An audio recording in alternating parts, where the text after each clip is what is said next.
पहली बार मुझे नहीं पता था कि कौन सा वाला मैं हूं और कौन सा वाला नहीं हूं। समय और स्पेस का इक्वेशन अचानक मुझ पर लागू ही नहीं था। ये एक भव्य उथल पुथल थी, लेकिन बेहद खूबसूरत थी। अगर इंसानियत ऐसी समावेशी भावना का अनुभव कर ले तो पक्का हम हर चीज का समाधान ढूंढ सकेंगे।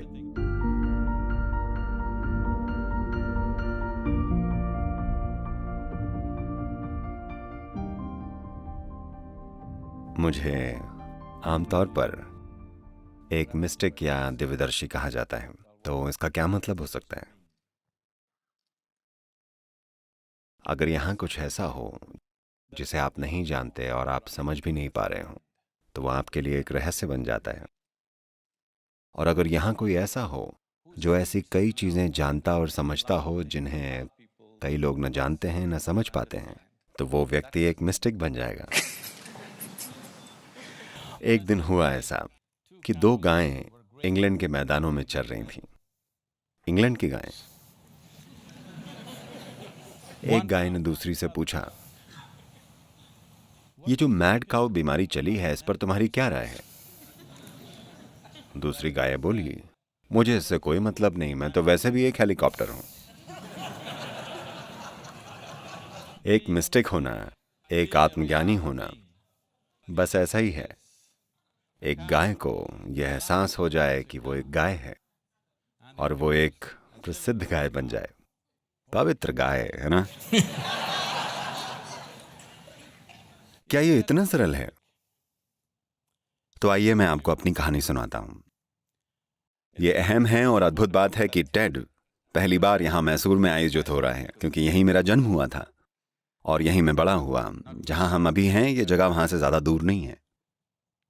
तो बचपन में एक बात थी जिसका मुझे एहसास हो गया था कि मैं बिल्कुल पूरी तरह अज्ञानी हूं। और ऐसा लगता था कि मेरे आसपास हर किसी को लगभग हर चीज पता है और यहां मुझे कुछ भी नहीं पता था। तो क्योंकि मुझे कुछ नहीं पता था, इसलिए मुझे हर चीज पर बहुत बहुत ज्यादा ध्यान देना पड़ता था, क्योंकि ऐसा लगता था कि दूसरों को सब पता था और वो किसी भी चीज पर ध्यान दिए बिना खुशी से अपना जीवन बिता सकते थे। मेरी ध्यान देने की क्षमता ऐसी हो गई कि अगर मैं एक पत्ती को भी देखूं तो मैं वहां बैठे बैठे बस उस पत्ती को घंटों घंटों देख सकता था। अगर मैं अपने बिस्तर पर बैठता तो बस अंधेरे को देखता रहता, और ऐसा मैं पूरी रात कर सकता था। तो ये ध्यान मेरे और मेरे आसपास की हर चीज के बीच एक बिल्कुल अलग तरह की भागीदारी और संवाद लेकर आ गया, चाहे वो जीवित हो या निर्जीव। पर बाकी सब लोग, ऐसा लगता था जैसे वो सब जानते हैं और अपना जीवन व्यस्त और मस्त होकर जी रहे थे, पर मैं बस हर छोटी चीज को लगातार घूर रहा था। और तब मैंने देखा कि मुझे एहसास हुआ कि उनको भी कुछ नहीं पता था। बस इतना था कि उनकी अपनी धारणाएं और विश्वास थे जिनसे वो खुश थे। ये या तो उनके खुद के थे या किसी और के द्वारा सौंपे गए थे। और वो न केवल ये जानते थे कि यहां क्या है, बल्कि वो दूसरी दुनियाओं के बारे में भी जानते थे। भगवान, स्वर्ग और हर चीज के बारे में जानते थे। और यहां मैं ये समझने के लिए जूझ रहा था कि ये सब क्या है। तो ये मुझे इतना दिलचस्प लगा कि मैं खुद को मैसूर के एक मुख्य मंदिर के बाहर लेकर जाने लगा, क्योंकि मैं वाकई देखना चाहता था कि भगवान से मिलने के बाद, भगवान से बातचीत करने के बाद लोग कैसे हो जाते हैं। तो मैं वहां खड़ा होकर मंदिर से बाहर निकलने वाले हर चेहरे को गौर से देखने लगा। और आमतौर पर मुझे आसपास की गपशप सुनने को मिली। कभी कभी भारतीय मंदिरों में आपके जूते किसी और के साथ चलते बनते हैं, और फिर मैं देखता कि लोग यहां सृष्टि और सृष्टिकर्ता दोनों को कोस रहे होते हैं। मैंने हमेशा यह देखा कि रेस्टोरेंट से बाहर निकलते हुए लोगों के चेहरों पर मंदिर से बाहर निकलने वाले लोगों के चेहरों से ज्यादा खुशी होती थी। than people walking out of temples. भगवान वर्सेस डोसा, और लगता है डोसा जीत जाएगा। I could not come to terms with this, and मुझे ये बात कुछ समझ नहीं आती थी, और इसलिए मैं धीरे धीरे अपने आसपास की हर चीज और हर इंसान को लेकर और ज्यादा शक्की होता चला गया। मैं सामाजिक संरचनाओं, राजनीतिक व्यवस्थाओं, धार्मिक विश्वासों और यहां तक कि वैज्ञानिक सिद्धांतों पर भी शक करने लगा था, क्योंकि उनमें से कोई भी मेरे जीवन के अनुभव से मेल नहीं खाती थी। और एक दिन मैं चामुंडी हिल की ओर चल पड़ा। आपको ये जगह जरूर देखनी चाहिए। और मैसूर में एक परंपरा है, अगर आपको कुछ करना है तो आप चामुंडी हिल जाते हैं। अगर आपके पास करने के लिए कुछ नहीं है तो भी आप चामुंडी हिल जाते हैं। अगर आप प्यार में पड़ गए तो आप चामुंडी हिल जाते हैं। अगर आपका प्रेम प्रसंग टूट गया तो भी आप चामुंडी हिल जाते हैं। मेरा टूट गया था और मेरे पास करने के लिए कुछ नहीं था तो मैं चामुंडी हिल की ओर जाने लगा और वहां जाकर मैं एक चट्टान पर बैठ गया। मेरे जीवन के उस पल तक मैं हमेशा सोचता था कि ये मैं हूं और वो कोई और है या कोई और है, पर पहली बार मुझे नहीं पता था कि कौन सा वाला मैं हूं और कौन सा नहीं। अचानक जो मैं था वो हर जगह फैला हुआ था। मैं जिस चट्टान पर बैठा था, जिस हवा में मैं सांस ले रहा था, मेरे चारों ओर का माहौल, मैं हर चीज में विस्फोट कर गया था। यह सुनने में बिल्कुल पागलपन जैसा लगता है। मुझे ऐसा लगा कि यह 10-15 मिनट तक चला होगा, पर जब मैं अपनी सामान्य चेतना में वापस आया तो मुझे यह पता चला कि 4.5 घंटे से मैं वहीं बैठा था, पूरे होश में, आंखें खुली हुई, पर मेरे अनुभव में समय बिल्कुल पलट गया।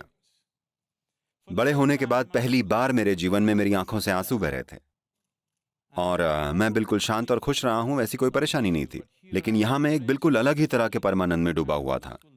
मेरे शरीर की एक एक कोशिका परमानंद में फूट रही थी। जब मैंने अपना सिर हिलाया और कुछ तार्किक जवाब ढूंढने की कोशिश की कि मेरे साथ क्या हो रहा है, the only thing that my very smart mind could say was, maybe I'm just going off my rocker. तो मेरा बहुत ही स्मार्ट दिमाग बस यही कह पाया, शायद मैं पागल हो रहा हूं। ये अनुभव गहराता चला गया और फिर ऐसा बार बार होने लगा। अगर मैं बस बैठता तो जो मेरे लिए बस कुछ पल होते थे वो दूसरों के लिए कई घंटे होते थे। मुझे लगता बस 1 मिनट हुआ है, पर घंटे बीत जाते थे। एक खास दिन था जब मैं एक जगह पर बैठा हुआ था।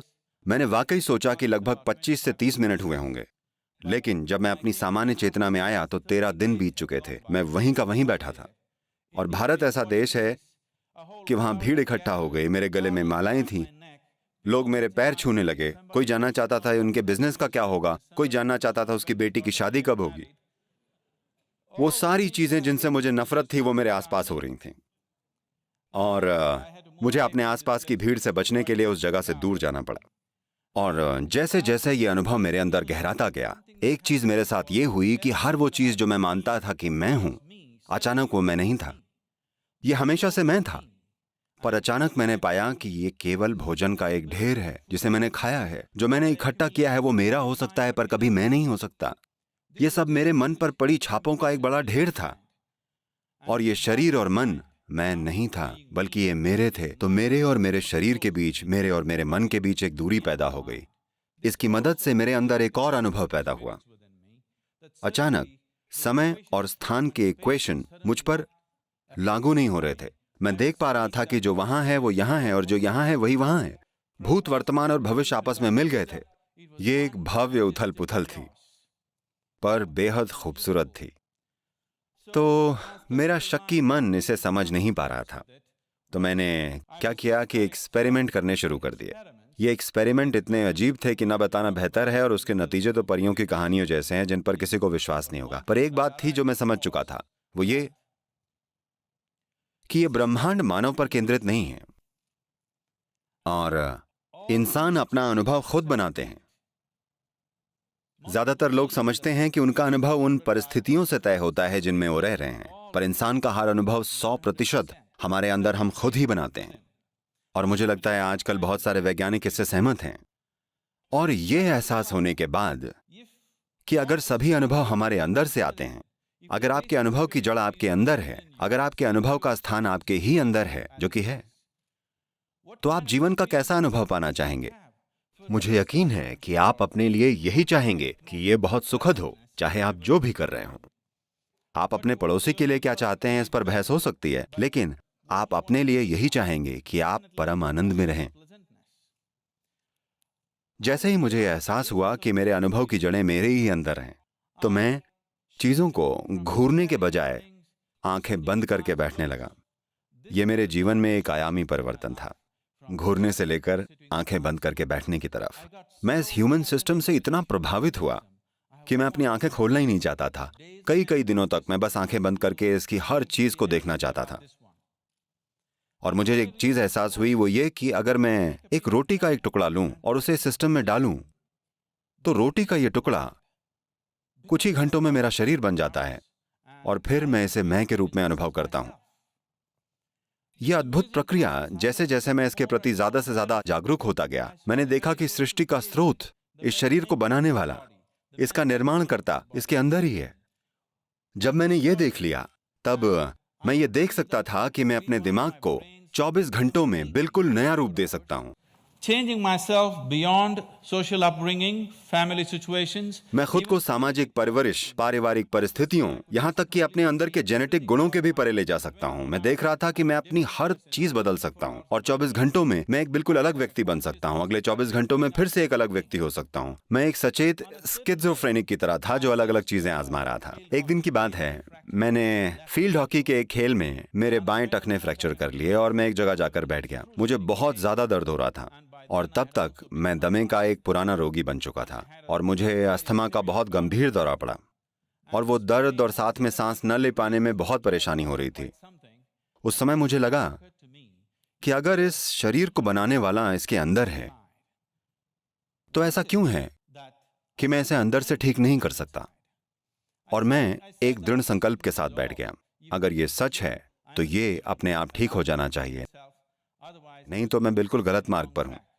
मैं लगभग 1 घंटे से ज्यादा समय तक अपनी आंखें बंद करके बैठा रहा। जब मैंने आंखें खोली तो मेरा अस्थमा हमेशा के लिए जा चुका था और सबसे बढ़कर मेरा टूटा हुआ पैर उस थोड़े से वक्त में बिल्कुल ठीक हो गया था, 1 घंटे से थोड़े ज्यादा समय में। इस अनुभव से हौसला पाकर मैंने ऐसे तरीके और सिस्टम बनाने शुरू कर दिए जिनकी मदद से हर इंसान उस बुद्धि और उस क्षमता तक पहुंच सकता है जो इस सिस्टम के अंदर है, जो एक रोटी के टुकड़े को इंसान में बदल देती है।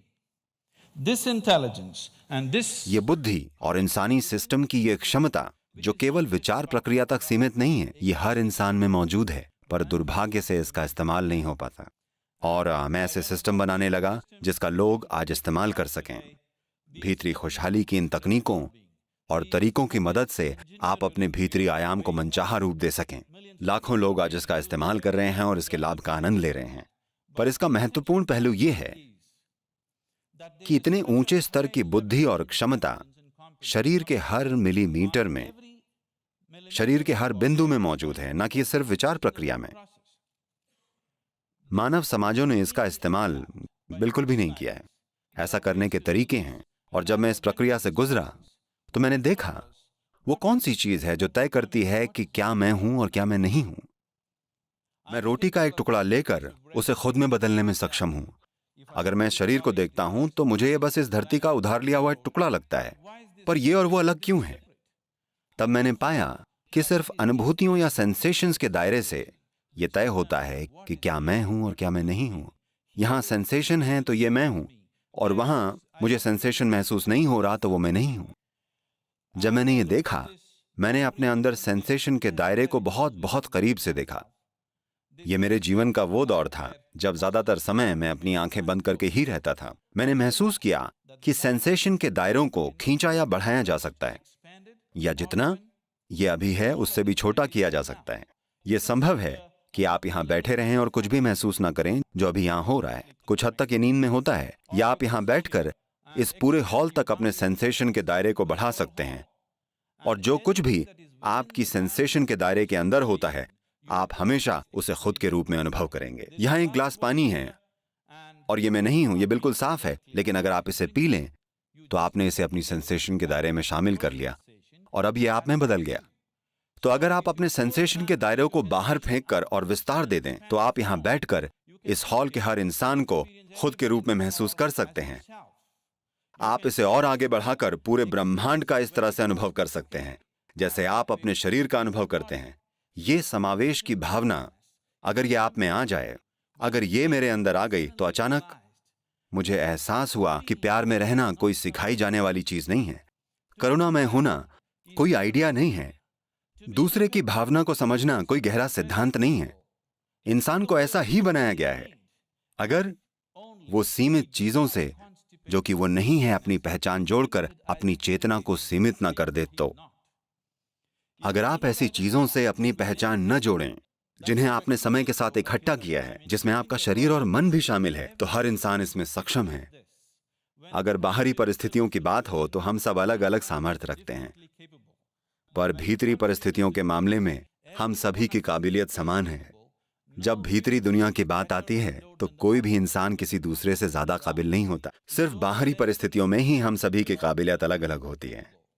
अगर ये समावेश की भावना मानव जीवन में आ जाए, अगर आप यहाँ बैठकर अपने आसपास के लोगों को खुद के रूप में अनुभव कर पाएं, तो मुझे नहीं लगता कि मुझे आपको कोई अच्छाई सिखानी पड़ेगी। मुझे नहीं लगता कि मुझे आपको प्रेम सिखाना पड़ेगा। मुझे नहीं लगता कि आपको मुझे परवाह करना सिखाना पड़ेगा, क्योंकि इसकी देखभाल करना बहुत ही स्वाभाविक है। यह अस्तित्व की प्रकृति में बहुत गहराई से समाया हुआ है। तो ये बहुत जरूरी है कि ये समावेश की भावना मानवता को छुए। तो यही मेरा जीवन, मेरा काम और मेरा प्रयास बन गया, ऐसे तरीके विकसित करना जिनसे लोग इस समावेश का अनुभव कर सकें। If this inclusiveness is experienced by humanity, particularly by the leadership, people अगर मानवता इस इंक्लूसिवनेस का अनुभव करती है, विशेष रूप से लीडर्स, यानी जिनके पास पावर है, दुनिया में कई तरह की जिम्मेदारियां हैं, तो निश्चित रूप से हम हर चीज का समाधान ढूंढ सकते हैं। क्योंकि आज हम लोगों की एक पीढ़ी के रूप में ये बहुत महत्वपूर्ण है, क्योंकि पहली बार इस धरती पर हम हर इंसानी समस्या को सुलझाने में सक्षम हैं। पोषण, स्वास्थ्य, शिक्षा, पर्यावरण, आप चाहे जो कहें, हम सबको बदलने में सक्षम हैं। पहली बार हमारे पास जरूरी संसाधन हैं, क्षमता है और तकनीकें हैं। पर क्या हम इसे करेंगे? ये बस इस बात से तय होगा कि हमारे जीवन का अनुभव कितना समावेशी है। अगर आप यहाँ खड़े होकर इस धरती को खुद के रूप में अनुभव करें, तो मुझे नहीं लगता कि आपको ये बताना पड़ेगा कि इसका ख्याल रखें। हर इंसान अपनी पूरी क्षमता से इसे करेगा। लेकिन अगर हमारे अंदर ये इंक्लूसिवनेस नहीं होगी, तो हम जो कर सकते हैं वो नहीं करेंगे। अपने जीवन में अगर हम वो नहीं करते जो हम नहीं कर सकते, तो कोई समस्या नहीं है। पर अगर हम वो नहीं करते जो हम कर सकते हैं, तो हम एक ट्रेजेडी हैं। my hope and my work is just to see मेरी आशा और मेरा काम बस ये देखना है कि हमारी पीढ़ी के लोग ऐसी ट्रेजेडी न बने। यानी हम जो कर सकते हैं वो हम जरूर करें।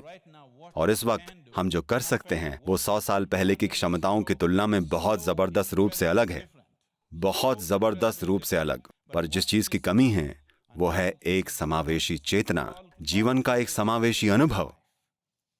अगर हम इसे लीडरशिप में और लोगों में लेकर आते हैं, सिर्फ तभी हम ऐसे समाधान खोज पाएंगे जो सभी के लिए मायने रखेंगे। नहीं तो हम बस यही करते रहेंगे। समाधान के नाम पर हम ज्यादा से ज्यादा समस्याएं खड़ी करते रहेंगे। अगर हम सच में ऐसे समाधान चाहते हैं जो सभी के लिए मायने रखें, तो मानवता को पूर्ण समावेश का अनुभव होना जरूरी है, और ये संभव है। बहुत बहुत धन्यवाद।